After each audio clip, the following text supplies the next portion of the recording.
the class by posing a question for you, right?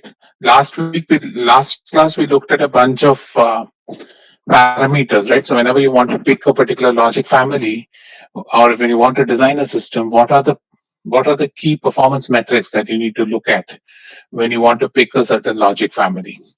So let's revisit that through a simple problem. I've given you a question. I've basically given you the data sheet of a particular logic technology, right?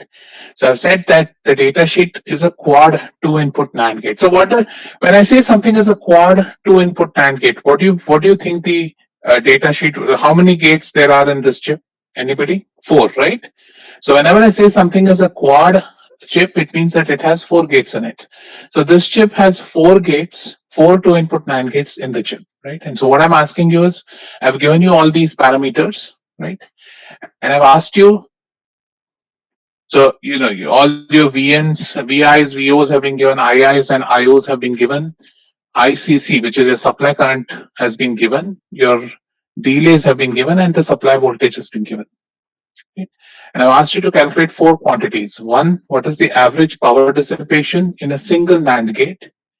2, what is the maximum propagation delay of a single gate? Third thing is, what is the noise margin in the high state and what is the noise margin in the low state? So why don't you guys take a few minutes and try to come up with these answers? So remember, whenever you see the number ICC, right? ICC is what is being drawn by the chip. Remember, this is a data sheet for a chip, right? So the chip has 4 gates in it. So what you're seeing for ICC, etc., are the values. What is ICC? ICC is the current that is drawn from the power supply when this chip works, right?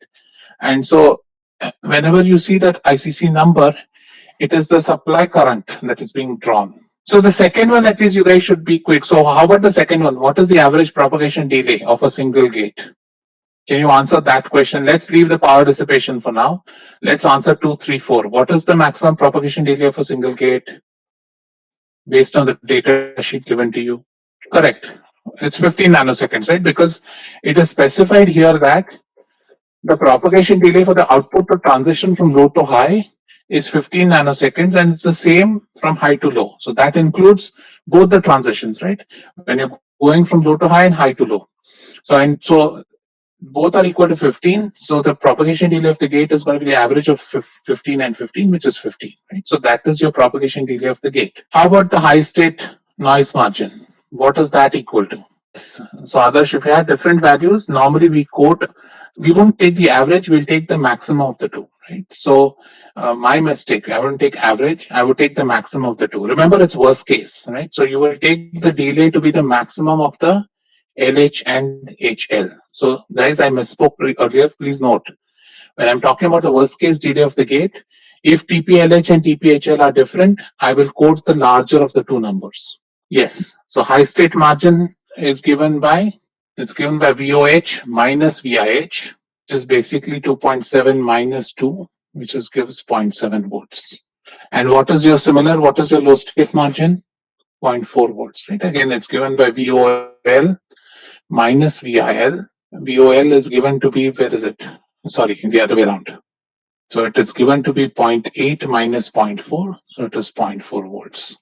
So now if I ask you what is the noise margin of the gate, what would you say? Is the noise margin 0.4 or is the noise margin 0.7? 0.4 volts, right? Because in that case, I will take the minimum of the two. So again, what is noise margin? Noise margin is the tolerance that you have available. Suppose there's an extraneous noise signal that comes into your system. The system can bear this much of a margin, right? So therefore, when you look at that, you will get among 0.7 and 0.4, the low margin is lower. So that is going to be your noise margin for this particular chip. Is that clear? We don't talk about noise margin for a current normally. We normally talk as noise margin for a voltage. At least when you talk about digital design. So now let's look at power dissipation, right? Power dissipation, if you look at it, this is your total supply current in one gate, right? So 1.6, where is it? 1.6 and 4.4, right? And so if you want to take the power dissipation, all you have to do is multiply 5 by the current flowing through each gate. So you'll get 3.75 millivolts, right? Milliwatts. And then the rest just flows. We just solved it. So again, the reason I just threw this is not the part of like this is not something we're going to test you in theory, but this is important when you start thinking about how you're going to build systems, right? It becomes very important for you to understand the speeds, to understand how much power I have to budget, right? So suppose I have 10 chips, right? And if I assume that the 10 chips are going to work at the same time, then it's good to know what the power dissipation is, because that will help me decide what should my battery capacity be, right? So things like that become apparent as you start thinking about these parameters. So here is a summary of all the various technologies. So this is your TTL logic. So remember, yes, So how did we get the power dissipation in the previous slide? Ishita just mentioned there. It's VCC times average ICC by the number of gates. Remember, it has 4 gates, na? So you have to divide by 4. So remember, ICC-H and ICC-L are given, right? So the average power is given by ICC-H plus ICC-L by 2. That is your average current that you're pulling from the power supply. VCC is the power output voltage of the power supply, right? So VCC times average ICC is the power consumed by the entire chip. And because this chip was a quad chip, right? Remember, this chip is a quad chip. What does this quad chip mean? Quad chip means that it has 4 gates. So 5 times 3 is the power consumed by the chip. Now I asked you for power consumed per gate. So the chip has 4 gates. So you take 1/4 of that, and that gives you the power consumed in the gate. Okay. So again, this is the summary of your TTL logic. Again, this is just for information's sake. It's not something that I expect you to know or test. But what I want you to see is, right, as I told you, there are these different flavors of TTL logic, right? So this is your standard TTL logic. This is your low power TTL logic. So when you see low power TTL logic, you'll immediately see that the speed power product is much lower. So in the standard logic, it was 100 picojoules. In the sorry, in your low power logic, it is 33 picojoules, right? And what happens therefore is, if you think about a propagation delay, that has gone up. So again, this is like an example. I'm trying to show you that you normally trade a power for speed. But and therefore we look at a speed power product, right? So intrinsically, this technology is going to give you a better power performance for a given technology. And the speed power product being smaller tells you that, okay, it's not going to be worse than this for the amount of speed you expect. So there is some improvement in speed. Only thing is, it is still, so it has a lower speed power product, but you're going to pay in terms of speed. So similarly, if you look at high power, right? High power, basically you're going to trade in speed for power. So you see that the speed goes up and the power consumption also goes up. Exactly, Neil. This is kind of the datasheet summary. I did this a couple of days ago, pulled up data sheets, and basically tried to summarize it to give you guys a clue as to when people write high power, low power, what is it that you're looking for trade-offs, right? And Schottky gates, you'll see Schottky gates are generally fast gates. So you'll see that the Schottky gate is going to give you slightly better delay than the 60 nanoseconds you got from the low power or from the high power, but at much reduced powers, right? So this is a different device as compared to what devices are being used in the standard TTL logic. So an important thing to remember, right? And this again is based on the design, because we use BJTs in TTL logic. And again, if you were in the lab, I would have shown this to you very easily. Most of our chips in the lab, as I said, are TTL logic. So what happens is, suppose I take a pin. Imagine this is my IC, right? And remember, IC has 14 pins in TTL logic. So these are all my pins. And normally VCC is here and ground is here. Right? And you start counting pins from 0 all the way to 7 and then 8 all the way to 14. You normally have a bubble here which is telling you how to orient the chip when you start counting the pins. So an important thing to remember in a TTL chip is that if by any chance you don't connect anything to a pin, by default it takes the value of 1. So always, and this is something I always recommend all of you to do, is whenever you're designing anything, be very clear what the use of every input of a particular chip is, right? Do not leave it that, oh, I'm being very smart and let it go. Because what happens many a times is, while this is one, sometimes something that can be a freak single event upset or something like that, which might end up creating a mess here. So if you intend to keep this one, right, connect it to one, right? Don't assume that, oh, it will be one, so let me leave it floating. That is a very bad technique in design. So whenever you want to do design, you always explicitly connect the particular signal you want, and if it's a 0 or 1, explicitly connect 0 or 1 to the pin. Never leave pins floating. So Akhilesh asked, does ICs have a lifetime? Yes, ICs do have lifetime. Does your phone have a lifetime? When you buy a electronic component, do you guys have a lifetime? Many a times you guys dispose it of before the lifetime ends, because you always have a new product on the market. But normally whenever we make chips, they're associated with lifetimes. And what essentially happens is that the performance of the chip degrades. If I plot, say, speed versus time in years, right, you'll see that the speed slowly starts to decrease. It's not going to be a very sharp function, but it's going to decrease as the number of years you're using the chip increases. So many a times we'll say that, okay, if it falls below 10% of the maximum speed, I will say that it's no longer it's past its lifetime, right? So then I will recall the product, or I'll say that the chip needs to be replaced. So lifetime again um, depends on what the use condition is, right? Why it degrades and how it degrades, all that electronics guys, we will deal with this in electronic devices, we'll deal with this in microprocessors and in microelectronics and ADVT. You need to understand semiconductor physics for it. So I don't want to bring it up in this class, but most of you will learn this in this year and the following. Power consumption, they will also vary with time. Okay, so again, what I want you to remember as a part of DD is that never leave pins floating. Always connect it implicit, make it very clear in design. So therefore, whenever I ask you to also design circuits, if I tell you to design it at a pin level, make sure that all your pins are connected. There should never ever be a floating pin in your design. Okay, so the other logic family which is available is known as emitter coupled logic family. Again, this is also a BJT logic family. That is, the primary device uses a bipolar junction transistor. This is normally the fastest logic technology you can get, which is not integrated, right? So if you want a standalone logic technology, ECL is your fastest technology. So the chips tend to be slightly more expensive than your TTL chips. The advantage of ECL is that if you look at an ECL gate, for example, right? The fun thing with an ECL gate is that it has two outputs. You can get both Y and Y prime from the same design. So it is very advantageous. It helps design quite a bit because you generate both the true value of the output and the complement at the same time. So it negates the use of a NOT gate. Suppose you want to use the complement of the circuit, right? Then you can directly pull it from the complement output.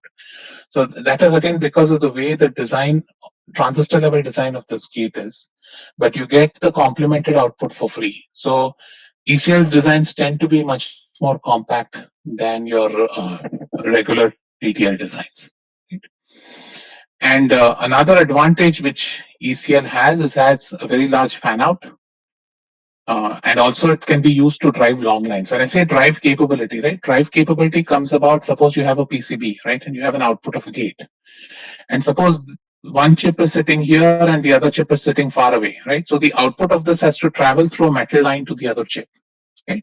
So for that, what it means is that if you can launch this with a high voltage and high current, then the IR drop in your resistor will not impact the value as it comes here. So generally, when you think about ECL gates, they tend to be, they have higher drivability, we say. That means that you can send these signals over larger distances without worrying about the quality of the signal.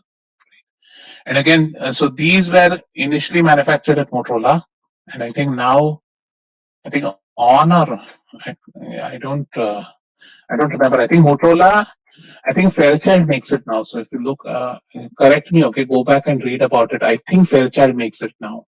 So these chips, again, if you want speed, you normally tend to pick an ECL chip if that is something that your design wants. So with this, these are about the family.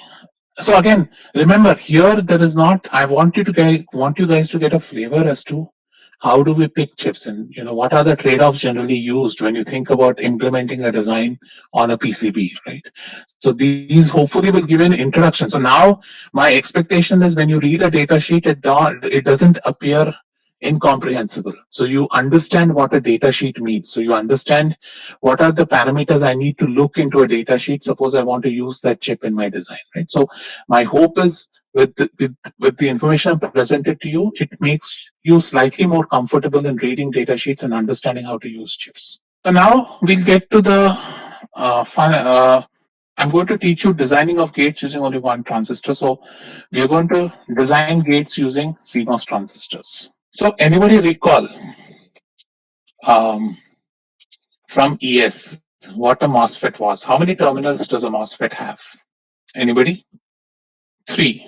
Okay, and what are the three terminals? What were the names of the three terminals? Okay, source, drain. So when you think about a MOSFET is normally thought of as three-terminal device. And the three-terminal device, you have three terminals: gate, source, and drain, right?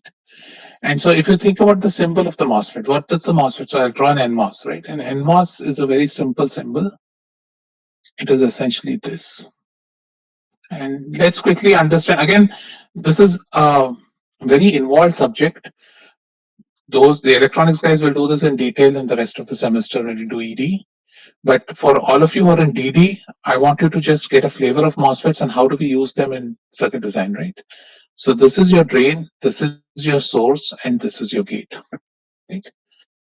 So what do we say a MOSFET does is, voltage on the gate controls the resistance between source and drain. So what that means is, it is an electrical switch. So the way we are going to use it in digital design is that we're going to say it is an electronic switch. That is, by playing with the voltage I give on the gate, I'm able to change the resistance between source and drain. That is, if I apply a certain voltage on the gate, I can either short the two nodes, drain and source, or I can open the two nodes, drain and source, right? So what we say is that we normally refer about a voltage known as VGS. What is VGS? VGS is VG minus VS. So it is the relative voltage applied at the gate minus what is at the source. So it's a potential difference between gate and source. So we say that depending on what VGS is, D is either shorted to S or D is open. So this is the basic function of the MOSFET. So this is the basic functionality which we will use to design digital gates in using MOSFETs, right? If you think about for MOSFET, a MOSFET has three terminals, and the gate terminal controls the resistance between the drain and the source terminal. Right? So basically, by controlling the voltage I give on the gate, I can choose to either short the drain and source, or I can choose to keep the drain and source open with respect to each other. So every MOSFET, we talk about what is known as a VTH, or a threshold voltage. So what do we say is that when VGS is less than this threshold voltage, drain and source are open. And when VGS is greater than this threshold voltage, then the drain and source are shorted.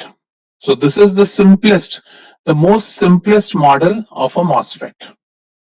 In this case, this is an N MOSFET. So we'll talk about what are the different values, what are the different MOSFET types we have. So this is a very simple. So if you think about it, what you're essentially saying is that if I talk about resistance between drain and source as a function of VGS, all I'm saying is there is this magical number VTH, right? Below VTH, my resistance is essentially infinite, right? So it is very high. And as the voltage increases beyond VTH, it goes to zero. So VTH is a magic transition point at which the resistance between drain and source switches from being an open circuit to a closed circuit. So again, this is a very, very simple model of the MOSFET. Those of you who are further interested, no ideal system in the world in circuit design looks like this. So we do a lot of approximations, but this is what I need you to know for this class. Right? So remember, whenever you talk about MOSFET, it's a three-terminal device, right? The voltage between the gate and source controls what's happening between the drain and source, right? So you have an electrical control. So basically what you're doing is using this node, I'm able to select what's happening between the drain and source, right? So I have an electrical control. So the gate kind of acts like a switch. It is telling me should I short the device or open the device, right? So by applying a voltage on the gate, I'm basically using the gate voltage as a way of modulating the switch properties. So I can think of drain to source as a circuit, right? And using the gate voltage, if I apply a small gate voltage, then it will remain open. If I apply a larger gate voltage, then I short the drain and source. So that is the basic working of a N MOSFET. So let's talk about what are the kinds of types of MOSFETs. So if you think about a MOSFET structure, in physically, it looks like this. You have, there is a source and drain, and this is the gate of the MOSFET. Right? So in this MOSFET, electrons are the primary charge carriers. Right? And so this MOSFET is known as an N MOSFET. Just like electrons, we also have what are known as holes, which are electrical carriers, and in which case the transistor looks like that. And this is a P MOSFET. So when I have holes transitioning, then I call it a P MOSFET and an N MOSFET, right? So what is the difference between the P and the N MOSFET, right? So the the N MOSFET is normally shown as, either we show this like this, or we show it with an arrow pointing from the gate towards the source. So these are symbols for an N MOSFET. So again, remember, N MOSFET, what I'm saying is that when VGS is less than VTH, RDS is infinite. And when VGS is greater than VTH, RDS is zero. Right? So you can imagine that applying a gate voltage closes the switch, and applying a small, so when you have a very small value at VGS, then the circuit is open. When I apply a large value in VGS, I'm closing the circuit. So I'm closing the switch. The other P MOSFET is a complement version of this. So the P MOSFET symbol looks like this. Or it is sometimes drawn in the other way, where I draw an arrow from the source to the gate. So these are symbols of the P MOSFET. So in DD, I like to use this symbol, which has a bubble. So if I've drawn a symbol, so if I told you N MOSFET looks like this, right? What can you say about how would this, what do you expect the characteristics of this switch to look like? If I've told you that the gate is bubbled here, what does bubbling mean in DD? Opposite of N MOSFET. So what does opposite mean? That is that when VGS is less than VTH, your RDS is 0, and when VGS is greater than VTH, so the P MOSFET is a complement of the N MOSFET, right? Now, what happens? So one other thing you need to remember is VTH in an N MOSFET is positive. VTH in a P MOSFET is negative, right? So the PMOS works when the gate voltage is more negative than VTH. The NMOS works when the gate voltage is more positive than VTH, right? So for example, if I draw the characteristic curves, right? So suppose I plot current flowing from drain to source as a function of VGS, right? For an NMOS, it would look something like this. As my voltage goes beyond VTH, that's when a current flows between the drain and source, right? So I've opened up that switch, so a current flows. So you would ask me, sir, why don't you draw a straight line? Unfortunately, there's a resistance associated with the drain and source. So the switch has a resistance. So you can't really have infinite, there is zero resistance. So the current increases a function of voltage because of the resistance of the closed switch. So this is your NMOS characteristics, right? In the case of a PMOS, or sometimes you call this, in the case of PMOS, the VTH is negative. So if I want to plot the current between drain and source, it looks like this. So the PMOS conducts current when the VGS is less than VTH. The NMOS conducts current when the VGS is greater than VTH. Everybody comfortable with this? Any questions here? Because this is the key to understanding how to now design gates. So if you have any questions here, please stop me here. I can go through that. But you need to get this clear in your head as to when does the MOSFET turn on and off, and then we can start designing. Correct. So the current will be opposite. So what happens is that you're right. So I'm plotting a modulus of current. Right? In reality, the current would look something like this. If I plot as a sine, the current is negative. So that's the other difference between N and PMOS is that in the N MOSFET, current flows from drain to source and it's flipped in the other direction. Any other questions here? When I think about a mechanical switch, you guys have used to mechanical switches, right? When you think about a mechanical switch, right, you make the assumption that R is equal to infinity when the switch is open and R is equal to 0, right, when the switch is closed. In reality, a mechanical switch always has a small resistance when you close the switch. So this is linear because this is the R on, if you will, of the transistor. So that is when I've closed the switch, what is the resistance of the transistor? Astha, why are VTH necessarily positive and negative? Again, if you're an electronics student, we will go in detail in the remaining part of the semester. Otherwise, I can suggest you books that I can't really go through that in this class at this time. Take it as a axiom for now. But we will, yeah. Any other questions? So now let me ask you now this question, right? So let's think about a circuit. Okay, so let's think about how this circuit works. Now, when I give a V in, so when I say this means that the voltage is 0 here. Let's assume VDD have set up to 5 volts.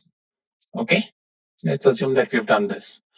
Now, when V in is equal to 0, right, that is if I gave a 0 at this input, what can you say about V out, right?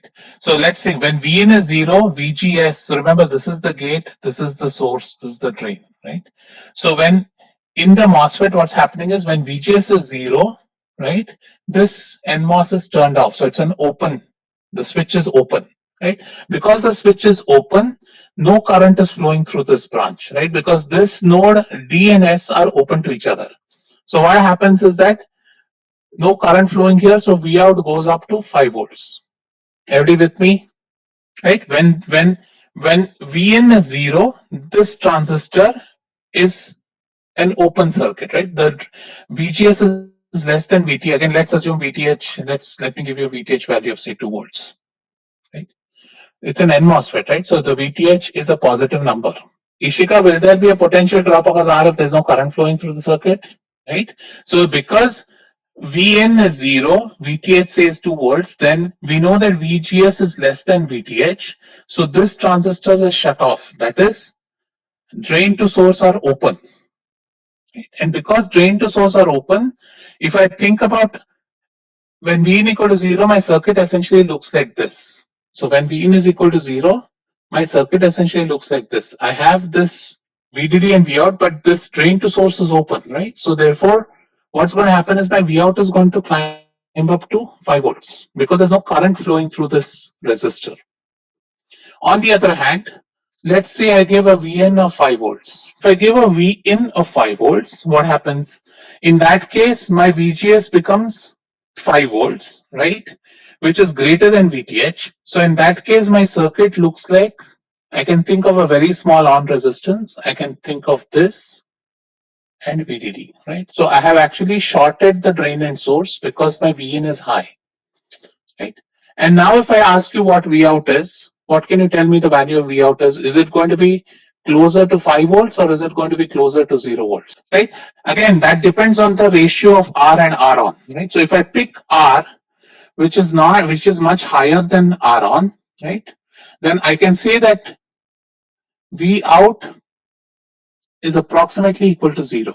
Everybody following me? Suppose I give a Vn of 5 volts, right? That is, if I give 5 volts here, right? Then my VGS is 5 minus 0, 5 volts, right? My VTH I gave to be 2 volts, right? So because VGS is greater than VTH, this transistor turns on, or in other words, I'm shorting drain to source. So if I think of what the circuit actually looks like, it looks like the transistor is turned on, which means that my drain and source are shorted through some very small on resistance of the transistor, right? So my equivalent circuit looks like I've connected a 5 volt at VDD here. There is a resistance R. I'm pulling V out at the other terminal of R, and there is a small resistance to ground, right? So as long as I set up R out to be much, much, much smaller than R, then my V out can be approximated to 0. And so what happens essentially is that we are looking at two conditions, that when Vin is 0 volts, V out is 5 volts. When Vin is 5 volts, V out is 0 volts. So what kind of a logic function have you implemented? Correct, you have implemented a NOT gate, right? So I can call my Vin as A, then my V out is going to be an A prime. Right? That is, whenever my input voltage is 0, my output voltage is high. When my input voltage is high, my output voltage goes to 0. So I've implemented a NOT gate using just an NMOS, right? Now this is what is known as an NMOS technology, right? Where we have implemented a NOT gate using a resistor and an NMOS. So I saw one question earlier, what happens when Vin is 2 volts? Abhishek asked that. Abhishek, good question. Let's not worry about that in this class. In reality, this circuit is much more complicated to understand. So let's only worry about extreme cases. What happens when Vin is 0 or when Vin is high, close to VDD? Okay, because remember, in digital design, I will give a 0 which will be close here, or a 1 which will be close here. Let's assume that we don't have a lot of band, right? Let's keep those voltage bands as small as possible. And that will help you with this class at least, because I want you to understand how to arrange these transistors to create logic gate. So what you have created here, a logic gate, right? That is, you have created a logic gate which essentially is able to complement your input. Now let's look at a second configuration, and you guys tell me what this thing looks like. So if I want to write y as a logic function, what can you write y as? Think carefully, Arjun. It's not an OR gate. Think carefully. Correct. Ramana is correct. It's a NOR gate. Right? Again, let's think about it. What's happening is, remember, now instead of having one path from V out to 0, I have two paths, right? I can short my Y to 0 either through A or through B. Right? So what am I saying? I'm saying that Y will be 0 when A is equal to 1 or when B is equal to 1. Mihir, exactly. This is why it is easy to implement NAND and NOR gates in CMOS. We'll talk about CMOS. So everybody following the logic here, think about it. I'm using the same logic I applied here. So what I'm saying is that if I'm going to look at the voltage at this node Y, this node Y will go closer to ground when either I have a high voltage at A or I have a high voltage at B, right? Any questions here? And so what I've implemented, Y is equal to 0 when A is equal to 1 or when B is equal to 1. So Y is equal to, or you can say Y is equal to 1 only when A is equal to 0 and B is equal to 0, right? And so this is your NOR function. So how would you implement a NAND function here? What would you do to A and B? So when I make A and B in series, I would implement a NAND function. So you can do this. So in this case, I will say Y goes to 0 only when A and B are high, right? So in this circuit, my Y will go to ground only when both A and B are high. And so basically what I've implemented here is the NAND gate. Please take a couple of minutes to digest this. This is the fundamental principle of design using MOSFETs. And now we'll convert to CMOS and see what happens. But please take a minute, do it yourself if you want. I won't move from the slide. Digest this part.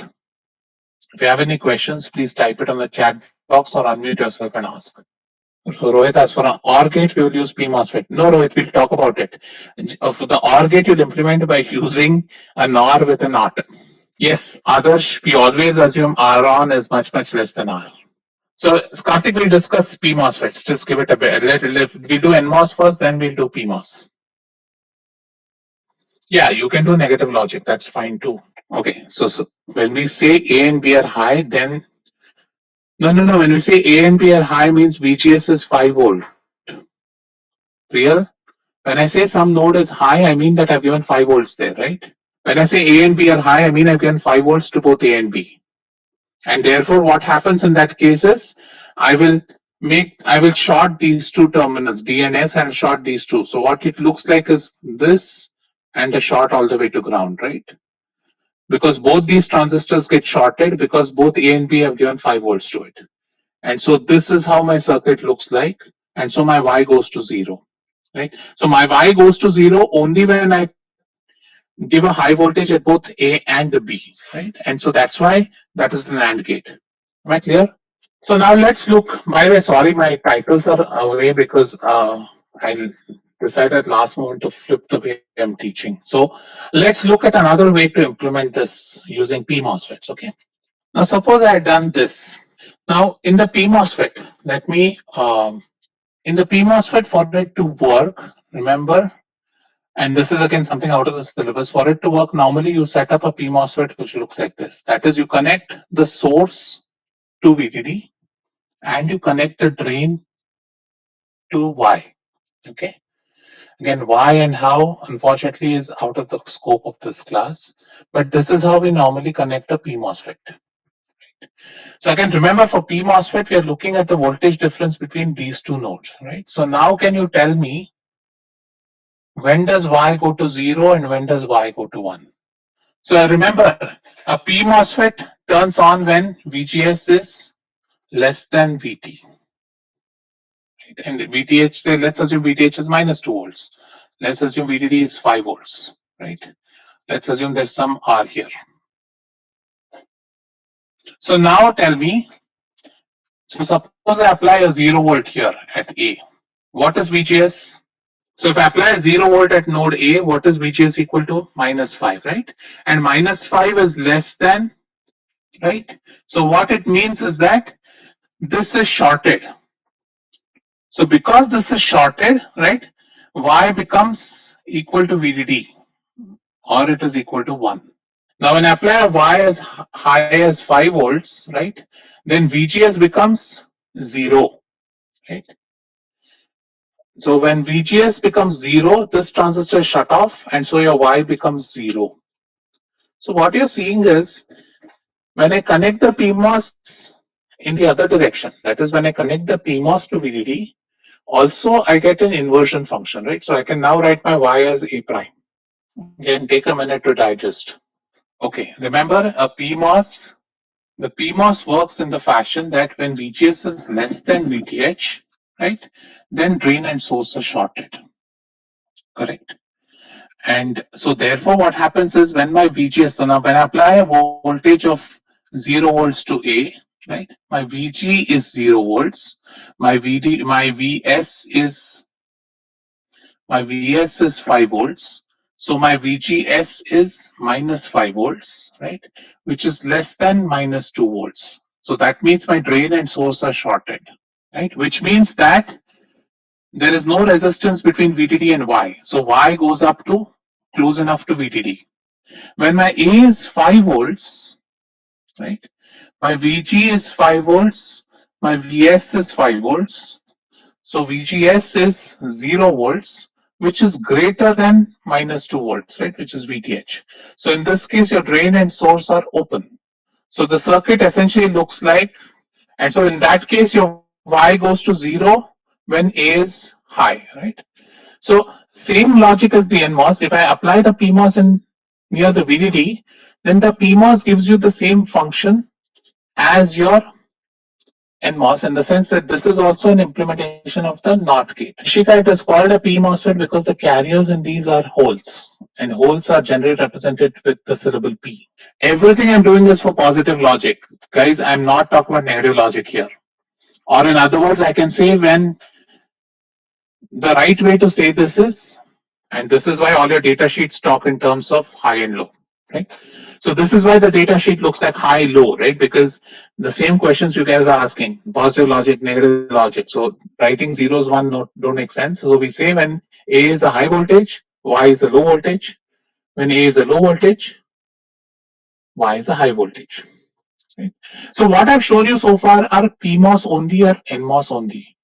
Right? So if you want to build the same technology in CMOS, which is complementary MOS technology. So CMOS stands for complementary metal oxide semiconductor, and complementary basically uses both the P and the N MOSFETs. So what I want you guys to do is think about this trans circuit, and we'll start with this in the next class.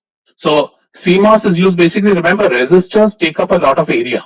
So we don't like to use resistors in circuit design because when you want to build this in silicon, a resistor consumes a lot of area in silicon. So we're trying to replace all resistors with MOSFETs if we can. Right? So think about this circuit I've shown here. So I've connected a PMOS to VDD and I've connected an NMOS to ground, and there is this circuit. Tell me what is the logical function implemented by this circuit. Correct, Mayank, you're right. It is an inverter too. So this is a CMOS inverter. All of you can go and try and rework it. We'll start with this in the next class, but this is a CMOS inverter. So I've implemented a NOT gate using CMOS technology. Okay. So I'm past time, so I'll stop here and take a few questions. This is chapter 10, Arjun. So if you look at the handout, it's there in I've listed chapter 10 for reading assignments for this. Yeah. So we normally put that resistance there because if you connect that Y to ground, then the other one doesn't work. So normally we put a resistance. We normally don't connect something directly to ground. Yes, that exactly. Karthik, you hit the nail on the head. That is the reason why CMOS is very, very useful. Without resistors, the power consumption is going to drop drastically, and hence CMOS design has the lowest power among any MOS technology. And that is the reason why CMOS is the most popular technology. When you buy a chip today, it is almost always a CMOS chip. If you buy a large chip, right? The TTL chips there in the lab, they're simple chips. But if you're going to buy an SoC or a processor or a GPU today, CMOS is going to give you the lowest power. So CMOS is the most preferred technology for design of integrated circuits. Abhishek, NMOS is faster than PMOS. Yes, it is, because electrons move faster than holes. So others, think about it. Look at the circuit that I've shown you, the CMOS inverter, and see if you can justify why it works like an inverter. I taught you from NMOS because I wanted you to first think about one transistor. If I showed you the CMOS at the beginning, you guys might have got confused. So that's why I started with an NMOS only with a resistor and finally took you to CMOS. That was my way of easing you into this design.